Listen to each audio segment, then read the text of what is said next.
Okay, so magandang hapon. Pag-uusapan natin ngayon sa video na ito ay ang changes in mineral components and texture of rocks or tinatawag natin na metamorphism. So, before that, let us define what is metamorphism. Metamorphism is the change that takes place within a body of rock as a result of it being subjected to conditions that are different from those in which it is formed. So, it is from the Greek word meta na ang ibig sabihin niya ay change at morphe na ang meaning naman niya ay form. Okay? So, ano naman ang metamorphic rock? So, pag sinabi natin na metamorphic rock, siya ay nabubuo or nagfo-form siya sa ibabaw or doon sa tinatawag natin na surface ng earth sa pamamagitan ng process ng metamorphism with recrystallization of minerals in rocks due to changes in pressure and temperature conditions. Okay?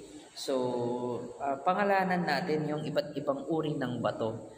Kapag sinabi natin na low-grade metamorphism of shale, ang pangalan ng bato na yon or yung characteristics na yon ay makikita lang natin sa mga bato na slate. Kapag naman sinabi natin na foliation surface, shiny from microscopic mica crystals, ang pangalan naman ng bato na yon ay phyllite. Kapag naman, let's say, ang kanyang katangian ay platimica, crystals visible from metamorphism of clay or feldspar, siya naman ay, ang pangalan naman ng bato na yan ay schist. Schist, okay?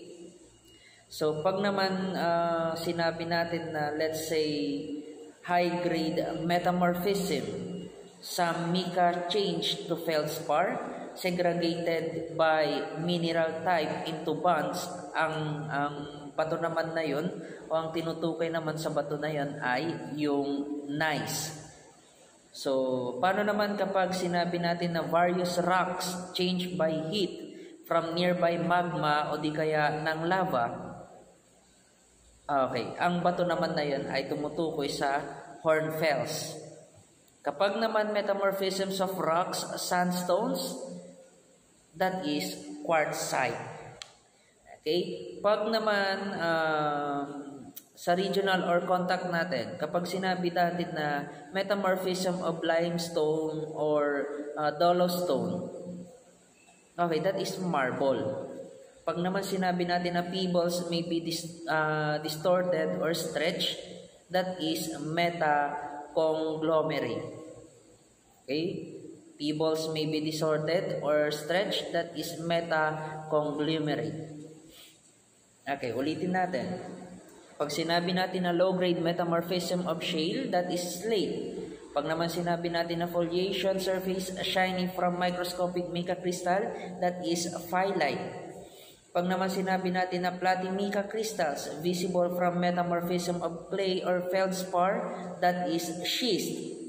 Kapag naman sinabi natin na high-grade metamorphism, na yung ibang mica change into feldspar, segregated by mineral type to bands, that is gneiss. Ang spelling ng gneiss ay Gneiss.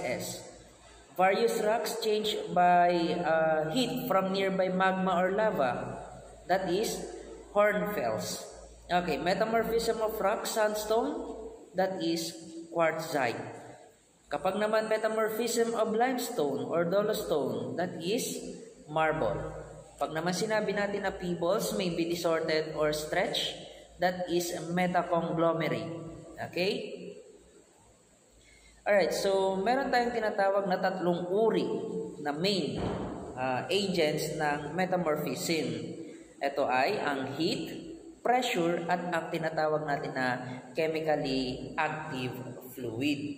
So, the heat perhaps is the most important factors.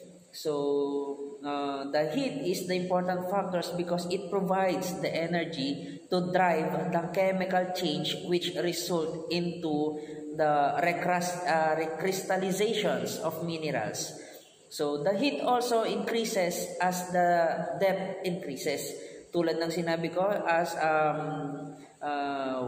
as you go deeper into the earth, nag-go o nag-i-increase din ang ating tinatawag na temperatura or the temperature. It's about 25 to 30 degrees Celsius per kilometer. Now, yung pressure naman, just like heat, also increases with depth. Okay? And the buried rock are subjected to the force or stress. So, pag sinabi natin na heat and pressure, sila po yung nagdadala ng physical changes to buried rocks.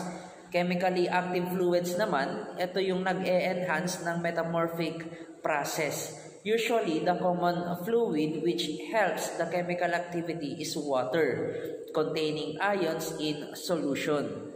As the rocks buried deeply, the water is forced out of the rock and becomes available to aid in chemical reaction.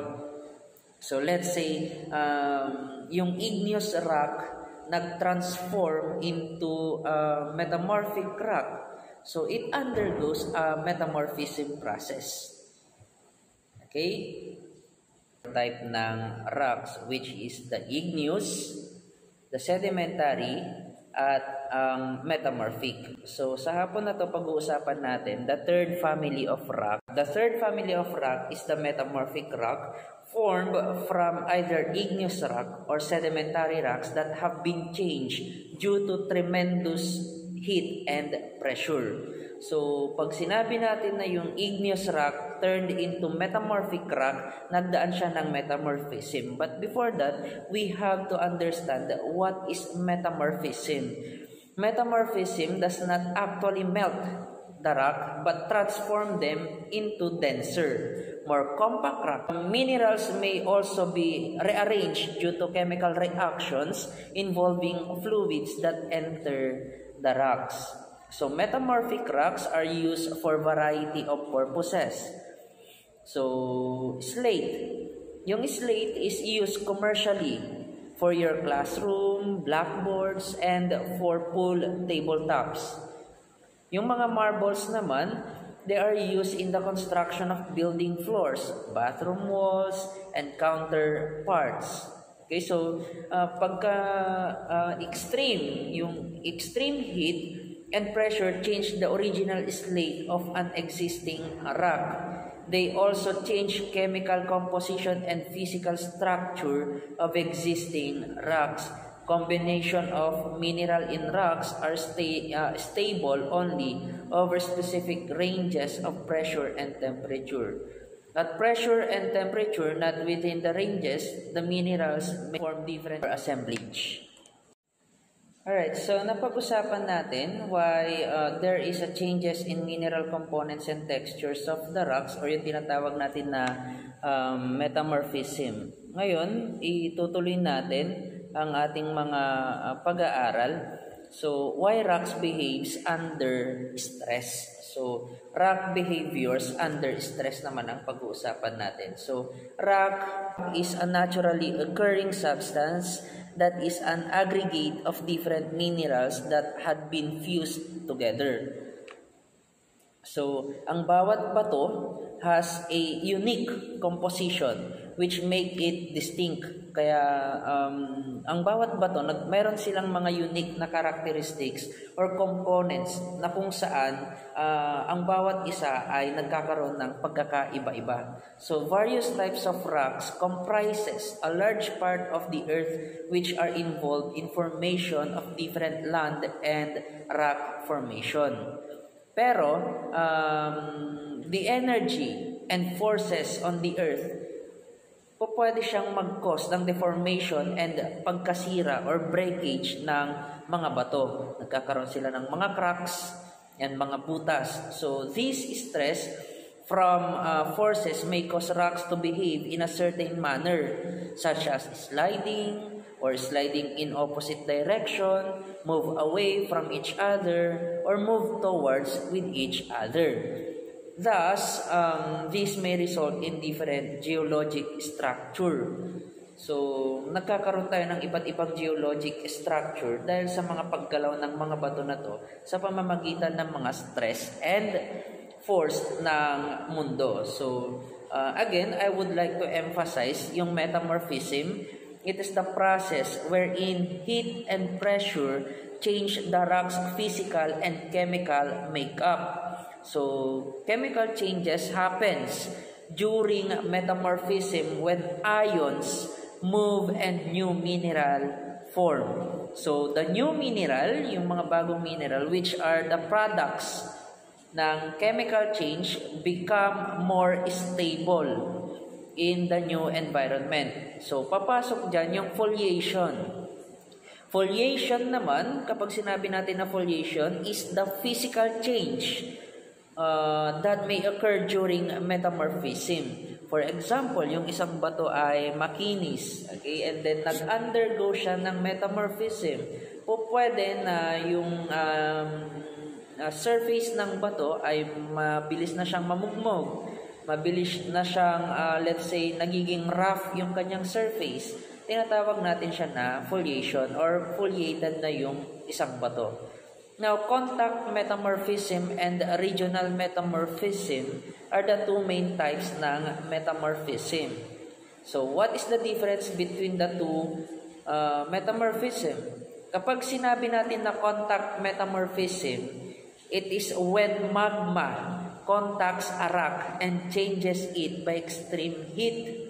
While pag sinabi naman natin na regional metamorphism, kapag nagkaroon ng great masses of rock are exposed doon sa tinatawag natin na pressure. Okay?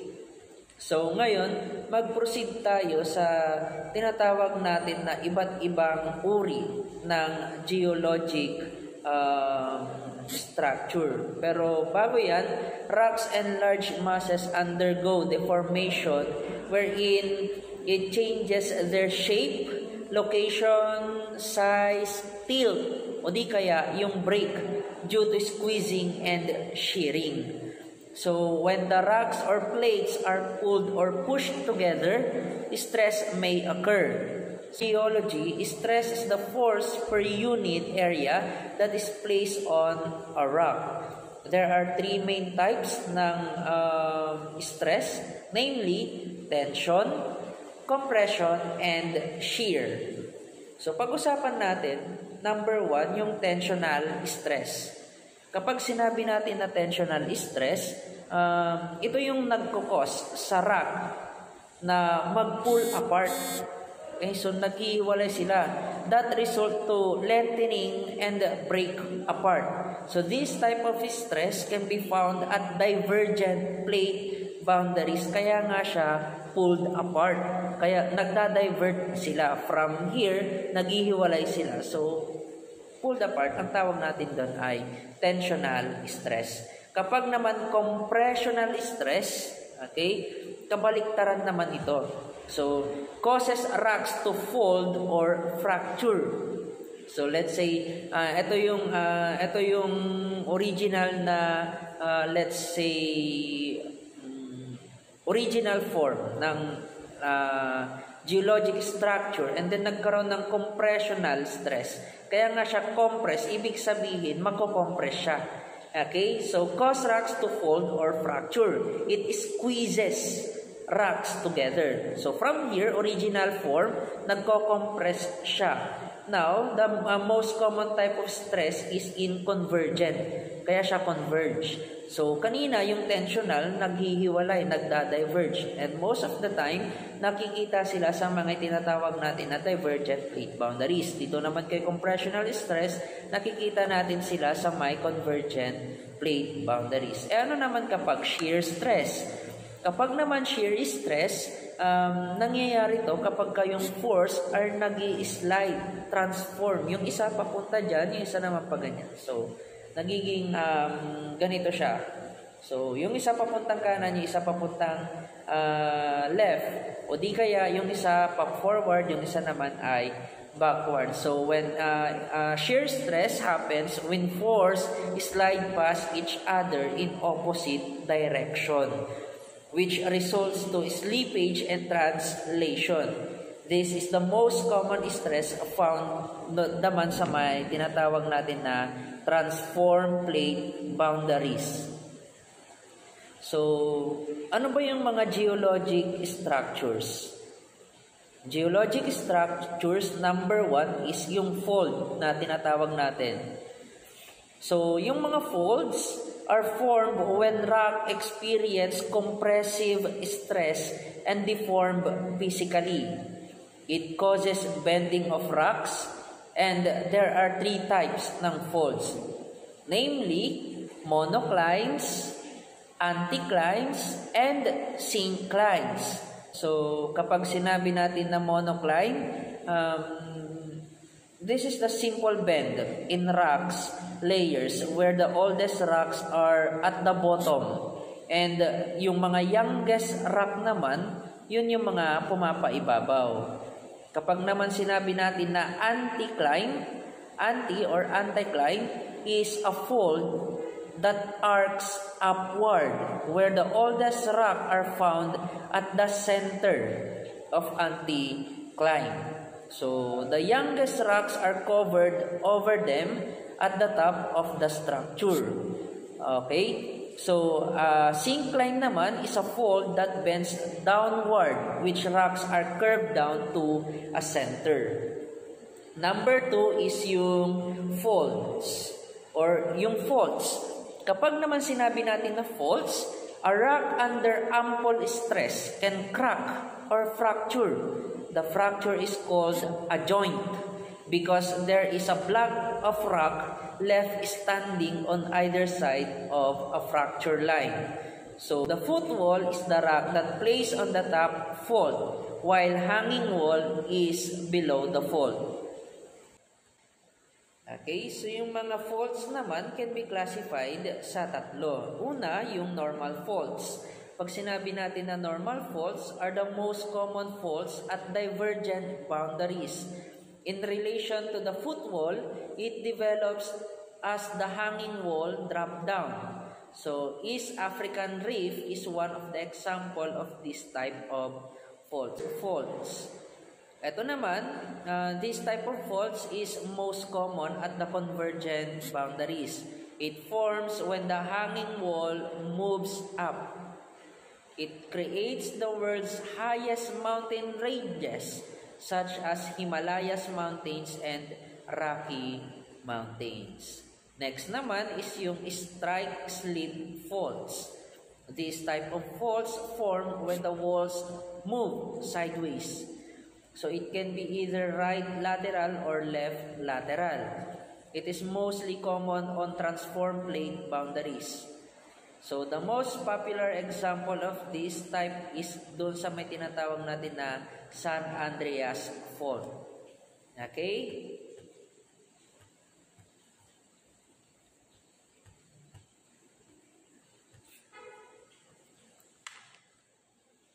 So again,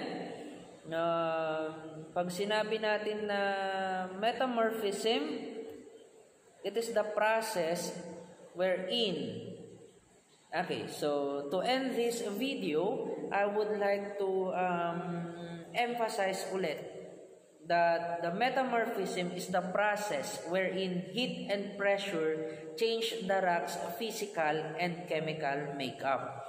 So chemical changes happen during metamorphism when ions move and new chemical or new mineral form. So the new minerals, which are the products of chemical change, become more stable in the new environment. So pag sinabi naman natin na foliation, it is the physical change that occurs during metamorphism. Okay? At meron tayong 2 uri ng metamorphism. The contact metamorphism and the regional metamorphism. So, again, uulitin ko to. So again, meron tayong dalawang type ng metamorphism, which is the regional. At ano-ano ba yung pwede nating makita doon na mga bato? Kapag regional metamorphism, meron tayong mga slate rocks dyan. At sila ay pwede nating i-define as low-grade metamorphism of shale. Kapag naman nag-i-increase yung heat and pressure, nag-i-increase din yung depth. Okay? While you are increasing the depth, the heat and pressure also increases. So, pag sinabi natin na phyllite, foliation surface, shiny from microscopic mica crystals. Kapag naman sinabi natin na platymica crystals visible from metamorphism of clay or feldspar, yan ay schist. Kapag naman high-grade metamorphism, some mica change to feldspar segregated by mineral type into bands. Ang uri naman ng bato na yan ay gneiss. Okay? So, mag-move tayo sa may contact heat metamorphism or sa may regional. Okay, sa regional or contact. Okay, regional or contact metamorphism. Kapag sinabi natin na various change by heat from nearby magma or lava, ang bato po na yan ay hornfels. Kapag naman metamorphism of rocks, sandstone, yan ay quartzite. Kapag naman metamorphism of limestone or dolostone, yan ay marble. Kapag naman pebbles may be distorted or stretched, that is metaconglomerate. Okay?